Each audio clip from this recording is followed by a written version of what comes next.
Demam nggak sembuh-sembuh gimana? Ya kamu harus makan tikus goreng. Sekarang ini aku mau ceritakan tentang pengobatan-pengobatan yang nggak masuk akal di abad pertengahan Eropa. Mereka tuh mengobati orang tanpa logika. Misalnya kayak sakit kepala, misalnya kayak zaman sekarang tuh vertigo. Bukannya mereka menyuruh pasiennya tuh minum obat atau istirahat gitu. Tapi malah mereka bolongin tengkoraknya pakai alat tajam buat keluarin angin jahat katanya yang bisa membuat mereka sakit. Akhirnya bukannya sembuh tapi malah pada tewas. Jadi orang-orang pada saat itu kalau mau melaporkan penyakitnya pada tabib malah takut. Ada yang lebih parah lagi. Sebenarnya itu sakit jiwa ya. Tapi mereka berpikir oh bahwa ini tuh di dalamnya ada iblis yang harus dikeluarkan. Jadi mereka membuat lubang di kepala orang-orang itu tanpa obat bius, tanpa antiseptik. Pokoknya kalau keluarkan angin dari kepala ini, si iblis ini akan ikut keluar. Tapi yang terjadi adalah banyak orang-orang yang sakit jiwa pada saat itu, sakit mental, itu malah tewas. Terus kalau kamu demam nggak sembuh-sembuh gimana? Ya kamu harus makan tikus goreng. Terus kalau tulang kamu bengkok gimana? Kalau malah disuruh makan kulit ikan yang sudah kering untuk ngelurusin tulang kamu.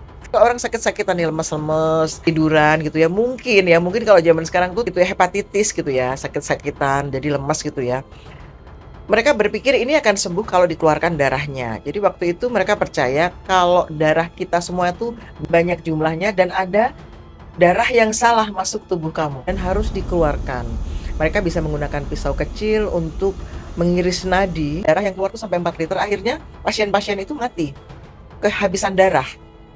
Dan kalau kita ke PMI sumbang darah kan cuma setengah liter tuh. Jadi penyakitnya tuh nggak hilang, malah orangnya pada tewas. Orang kayak sakit-sakitan nggak sembuh-sembuh.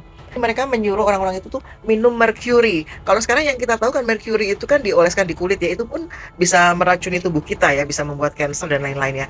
Dan alhasil apa? Kalaupun mereka nggak mati, mereka nggak tewas, akhirnya mereka tubuhnya itu ada bentolan-bentolan. Kalau nggak tuli, mereka juga bisa lumpuh gitu. Dan itu dilakukan sampai akhir abad pertengahan. Yang mereka lakukan itu emang sebenarnya nggak ada fakta ilmiahnya sampai hari ini. Nah itu cerita-cerita pengobatan di abad pertengahan Eropa ya. Judul bukunya sekali lagi, Misty Middle Ages, Horrible Histories.